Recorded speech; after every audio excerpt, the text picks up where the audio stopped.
Election results వచ్చి just 3 days అయింది. West Bengal మొత్తం వైలెన్స్ తో నిండిపోయింది. ఎక్కడ చూసినా గొడవలు, హత్యలు. అసలు అక్కడ ఏం జరుగుతుంది?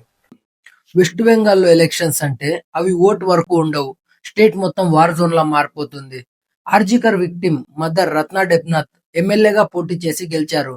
వాళ్ళ ఇంట్లోనే బాంబ్ బ్లాస్ట్ అయింది. రిపోర్ట్స్ ప్రకారం 5 మెంబర్స్ సీరియస్లీ ఇంజూర్డ్. అది ఇప్పుడు బెంగాల్లో ఉన్న పరిస్థితి. ఇంకొకటి, ఎవరినో షూట్ చేశారంట కదా, న్యూస్ లో చూసా. వెస్ట్ బెంగాల్లో ప్రజలు చేంజ్ ని కోరుకున్నారు. ఇప్పుడు సీఎం కావాల్సిన క్యాండిడేట్ సువేందు అధికారి పర్సనల్ అసిస్టెంట్ గా ఉన్న చంద్రనాథ్ రథ్ రాత్రి 10:30కి కారులో ఇంటికి వెళ్తుంటే కొంతమంది బైక్ పై ఫాలో చేసి పిస్టల్స్ తో కాల్చారు. ఆ బుల్లెట్స్ చెస్ట్ లో దిగడంతో అక్కడే స్పాట్ డెడ్. ఇది హై ప్రొఫైల్ పర్సన్స్ పై జరిగిన అటాక్స్. కానీ గ్రౌండ్ రియాలిటీ మాత్రం ఇంకా దారుణంగా ఉంది. చిన్న చిన్న పార్టీ వర్కర్స్ మధ్యలో అయితే ఇళ్లు తగలబెట్టేస్తున్నారు, కొడుతున్నారు.